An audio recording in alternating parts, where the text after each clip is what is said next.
지방자치단체를 포함한 그 여러 기관에 근무하시는 분들의 역할이 그 탄소 중립 사회로 가기 위해서는 가장 중요하다고 말할 수 있겠습니다. 그 탄소를 줄이는 역할은 일반 시민들이 해야 되고 또 산업체에서 해야 되고 교육기관에서 해야 됩니다만은 그런 계획을 만들고 그리고 잘 실천하는 곳에서는 대해서는 또 응원을 하고 지원을 하고 그리고 제대로 가지 못하는 곳에서는 또 지원도 해야 되고 또 규제도 해야 되고 하는 역할을 기관이 맡아서 해야 된다는 점에서 기관의 역할은 정말 중요하다고 말할 수 있겠습니다. 그래서 여기에 관련된 사례로 금년 6월 8일에 서울에서 P4G 회의가 열렸습니다. 이때 전국 264개 기초지자체 대표들이 모여서 기초지자체도 2050까지 탄소 중립 달성에 동참하겠다는 선언을 한 적이 있습니다. 그때 10대 전략과제를 소개한 적이 있는데 그 내용을 간단히 들여다보면 첫 번째가 행정 조직 개편으로 정책 기조를 확립하겠다라는 게 첫 번째로 나옵니다. 이 말은 이제 탄소를 갖다가 저감할 수 있는 사회로 좀 이렇게 유도해 가기 위한 기관의 추진 조직을 갖다 강화한다는 그런 의미로 받아들일 수 있겠습니다. 그리고 두 번째가 탄소 중립을 위한 조례 제정 그리고 탄소 중립위원회를 구성하겠다라는 얘기가 나오고 있습니다. 이것은 제도적 뒷받침 그리고 시민들의 공감 그 다음에 동참 이것을 끌어내겠다는 얘기가 되겠고요. 그 다음에 세 번째는 탄소 중립을 위한 재정 확보 얘기가 나옵니다. 그러니까 우리가 마을에 에너지 차림마을 만든다든가 그리고 우리가 또 교통 부문 같은 데서도 탄소를 적게 배출하는 이런 사회로 이끌어 가려고 하면은 재정적 뒷받침 이것이 반드시 필요로 합니다. 그런 근거를 만들겠다는 얘기가 나오고요. 그 다음에는 지자체에서는 도대체 어디에서 얼마나 온실기체가 나오는지에 대한 현황 파악을 하겠다. 지자체 온실가스 인벤토리 구축이 나옵니다. 그래서 현황을 보아야 거기에서 우리가 어느 부문에서 어떻게 얼마나 감축해 갈 수 있는가 언제까지 갈 수 있는가 하는 구체적인 안을 만들 수가 있을 것입니다. 그리고 실질적 탄소 감축을 추진하겠다. 그러니까 실천과 행동에 나서겠다는 얘기고요. 그리고 기후 회복력 강화라는 것도 얘기를 하고 있는데 이것은 기후 변화 적응과 환경 보존에 관련된 얘기입니다. 지구 온난화 현상이 점점 진척되면 될수록 폭우 현상을 포함한 아주 심각한 기상사태가 발생할 수가 있고 그리고 그런 사태가 발생하게 되면은 지역 주민들의 재산과 인명에 피해가 올 수가 있습니다. 그것을 줄이기 위해서는 튼튼한 사회 시스템을 구축해야 됩니다. 특히 최근에 보면 강한 태풍 같은 게 많이 오는데 우리 사회에 우리 지역의 상가 간판 같은 것을 보면 아직도 여전히 돌출 간판 같은 것을 많이 볼 수가 있습니다. 그런 것들은 강한 태풍이 올 경우에는 바로 사람들의 인명을 앗아갈 수 있는 흉기로 변할 수가 있는 거죠. 그리고 비가 많이 왔을 때 우수관의 기능도 턱없이 부족합니다. 이런 문제를 포함해서 우리가 과거보다도 더 많은 비, 더 강한 바람이 불어와도 안전할 수 있는 사회를 만들어야 됩니다. 그리고 또 하나는 교육 강화와 일자리 확보라는 것이 있는데요. 무엇보다도 우리가 탄소 중립 2050을 향해서 나아가기 위해서는 시민들이 동의를 해줘야 됩니다. 그리고 이것을 가기 위해서는 우리가 조례도 만들어야 되고 재정 확보도 해야 되는데 그 재정 확보라는 것이 시민들의 세금으로부터 나오기 때문에 그 세금은 시민들이 용인할 수 있는 시민들이 환영할 수 있는 그런 방향으로 세금이 집행이 되어야 되는 거죠. 그렇게 하려면 시민들에게 잘 알리는 과정들이 반드시 필요합니다. 그래서 교육 강화 얘기는 우리 이 나라에서만 나오는 것이 아니라 전 세계 어떤 나라를 보더라도 이게 나오고요. 유엔 차원에서도 이미 2002년 요하네스버그 환경회의에서도 이제부터 해야 될 일은 시민교육이다라는 얘기가 나온 바가 있습니다. 그리고 또 하나는 지방 정부 간 및 마을 간 연대와 협업을 강화한다. 상호 협력 얘기가 나옵니다. 그래서 우리가 마을에서 에너지 전환 마을을 만들고 이렇게 할 때 마을과 마을 사이에 정보를 교환하면은 보다 효과적으로 할 수가 있고요.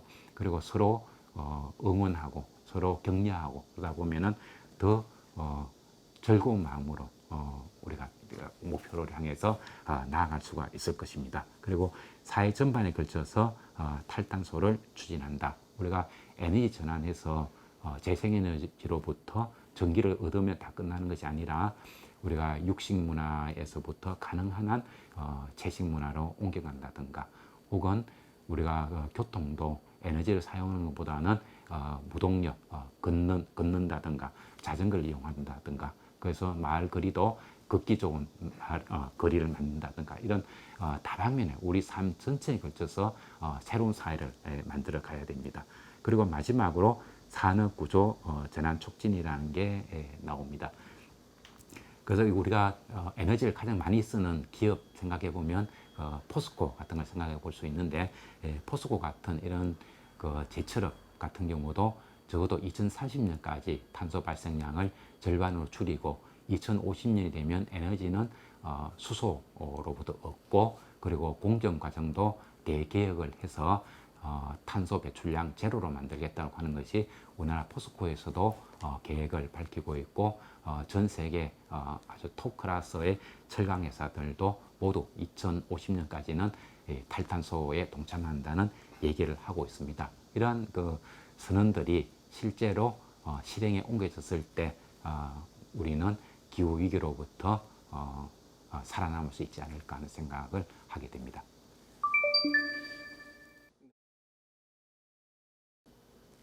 예, 유엔에서 나온 자료를 보면 전 지구 탄소 생산의 3분의 1은 개인 생활과 연계되어 있다라는 구절이 나옵니다.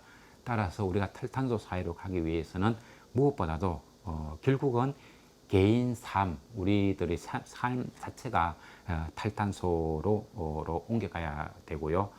그러기 위해서는 또 자원 절약형 삶의 실천이 이루어져야 됩니다.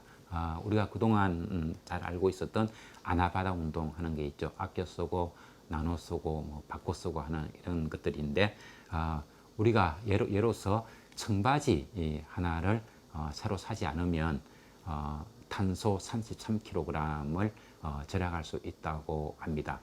그리고 우리가 음식을 먹고 종이 영수증 하나를 받지 않으면 3g의 이산화탄소를 또 절약할 수 있다고 합니다. 그러니까 이런 우리가 좀 돌아보면 우리 삶 하나하나에 탄소를 줄일 수 있는 여지가 대단히 많이 있다는 것을 알 수 있겠습니다. 그래서 지금 이제 지구상에 살고 있는 약 72억의 인구들은 결국은 화석연료로 인해서 생명을 유지해 가고 있습니다. 즉 우리는 화석연료 생태계다라고 말할 수가 있겠는데요. 적어도 이것을 앞으로 10년 그리고 길게는 20년 안에 우리가 화석연료 생태계로부터 재생에너지 생태계로 우리가 완전히 우리 삶을 바꿔야 되는 거죠. 그래서 지금 우리가 살아가고 있는 삶의 방식은 거의 다 버리고 새로운 모습으로 탈바꿈을 해내야 됩니다. 그리고 우리가 개인이 중앙정부라든가 지방정부의 기후위기 대응 정책을 이해하려는 노력이 있어야 되겠고 또 거기에 대해서 응원을 할 수 있는 그런 시민 분위기 조성이 반드시 필요합니다. 이걸 위해서는 물론 관에서 시민들에게 현재 기후위기가 어떤 상황에 있는가 하는 정보에 시민들이 충분히 노출될 수 있도록 지원을 열심히 해야 되는 것이 전제가 되겠습니다만은 시민들의 경우에도 이 기후위기의 문제가 먼 나라의 문제 혹은 중앙정부의 문제 지방자치체 공무원들의 문제가 아니라 우리 자신들의 문제라는 것 그리고 지금의 기후위기를 극복해내야 우리의 후손들이 이 지구상에서 살아갈 수 있다는 그런 각성을 하는 것이 중요하겠습니다. 그래서 우리가 개인 생활에서 실천할 수 있는 사례를 요약하자면 일단 에너지 절약, 그리고 자원순환의 생활화. 우리나라의 생활 쓰레기 배출량이 전 세계에서 3등 안에 듭니다. 물품에 따라서는 1등 하는 것도 있고요. 그래서 이러한 그 쓰레기를 적게 만드는 생활을 갖다가 정착화시키는 이런 노력이 많이 필요하겠습니다. 그리고 우리 집에서 작은 미니 태양광 하나라도 달면 그것이 탄소 저감에 엄청난 역할을 하게 됩니다. 그래서 우리 시민들도 자신이 살고 있는 가정 혹은 마을에서 재생에너지 생산에 동참하는 것도 아주 좋은 삶의 방식이라고 생각합니다.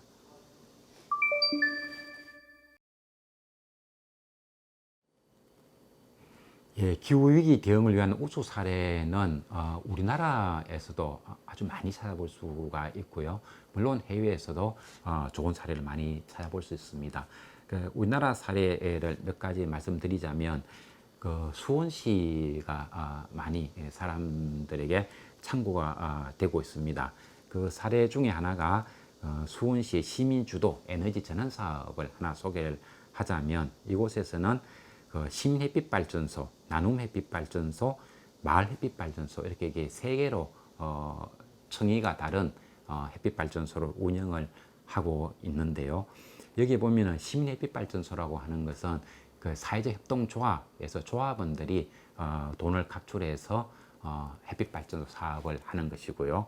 그 다음에 나눔 햇빛발전소라고 하는 것은 수원시에서 기후위기 대응 자금을 갖다 확보를 해서 관의 자금과 그다음에 시민들의 펀딩을 갖다가 합쳐서 그래서 햇빛발전소를 만듭니다. 그리고 거기에 나온 이익금으로 저소득층에 대한 지원, 그리고 기후변화에 대한 시민교육 여기에 투입을 하기도 하고요.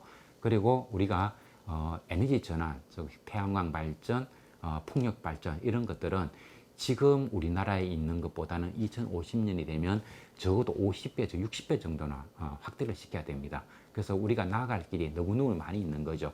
그래서 수원시와 시민들의 펀딩으로 이게 만들어진 햇빛발전소에서 나오는 이익금을 모아서 또 새로운 발전소를 점점 더 많이 만들어가는 이런 사업을 하고 있습니다. 그리고 마을 햇빛 발전소의 경우에는 마을 단위에서 시민들 몇 명이 모여서 우리 마을에 있는 공터를 이용해서 혹은 어떤 공공시설 옥상을 이용해서 햇빛 발전소를 소규모로 하나 만들고 싶습니다라는 청원이 들어오면 그분들이 그 햇빛 발전소를 만들어서 운영을 하는 이런 데 대한 그 노하우가 없기 때문에 이런 분들에게 무료로 모든 과정들을 도와주는 이런 그 운동을 하고 있습니다. 그 대구에서도 이런 모범 사례 이런 것들은 모범 사례로 우리가 받아들일 수 있지 않을까 하는 생각이 듭니다. 그리고 서울 같은 경우는 에너지 전환 마을이 1,300개 정도 있는 것으로 알고 있고 경상북도에도 작년까지 한 5개 정도 조성했다고 듣고 있습니다. 근데 서울 같은 경우는 하나의 사례로는 서울시 그 성대골 마을의 에너지 전환 마을을 볼 수가 있는데요. 이 마을에 보면은 작은 개인 주택 같은 데서도 옥상에 태양광 발전소를 갖다가 설치하고 있는 그런 것들을 볼 수가 있습니다. 그리고 학교 같은 경우에 충남의 정산중학교라는 곳이 있는데 이 학교는 보니까 이 폐교 위기에 처한 3개 학교를 갖다가 한 군데 모아서 운영하는 학교였습니다. 이 학교의 경우에 태양광, 지열을 이용해서 에너지 자립을 이룬 그런 사례를 볼 수가 있었습니다. 우리 지역에서도 막 실천을 한다면 학교가 마을에 많이 들어가 있기 때문에 에너지 자립 학교 그리고 학교에서 급식도 육식 중심에서 좀 채식을 배려하는 이런 것까지 다 아우르는 그리고 자원 순환도 같이 실천하는 에너지 전환 학교 같은 것을 좀 조성을 하고 그 학교를 중심으로 해서 마을에서의 에너지 전환 마을도 추진해 가는 이런 것들이 어떨까 하는 생각이 들었습니다. 그리고 대전 대덕구 같은 경우에서도 에너지 기본 조례를 만들어서 에너지 활동을 주민들이나 학교에서 하게 되면 거기에 재정적 지원을 하는 활동을 찾아볼 수가 있습니다. 그리고 미국 텍사스 댈러스 시 같은 경우에 보면 시의 명물로 수직 정원이 도입되고 있습니다. 그 오피스텔 같은 건물에 보면 창문 쪽에 나무를 이렇게 심어서 여름철에 뜨거운 햇살이 집 안으로 들어오지 않도록 하고 있습니다. 그러니까 이러한 사례를 우리 서울에서도 돈이문 부근에 한 1.5km 반경 안에 있는 건물에 수직 정원을 만든 사례가 있습니다. 그것도 참고해 볼 수 있겠고요. 그 다음에 영국 런던에서는 2050 플랜이라는 게 있는데 도시 전체 민력 중에 약 50%를 갖다가 녹화해서 도시 전체를 도시 탄소 흡수원으로 만들어 가겠다라는 얘기가 있습니다. 그리고 EU에서는 EU 전체 면적의 약 30% 정도를 녹지로 덮겠다는 그런 계획이 나오고 있기도 합니다. 그리고 미국 맨하탄에 보면은 그동안 차량이 많이 다니던 거리를 차량이 다니지 않고 사람들이 걷는 거리, 걷고 싶은 거리를 조성한 사례를 미국 맨하탄에서도 볼 수가 있겠습니다. 우리 대구에서도 이런 모습들을 많이 찾아볼 수 있으면 좋겠습니다.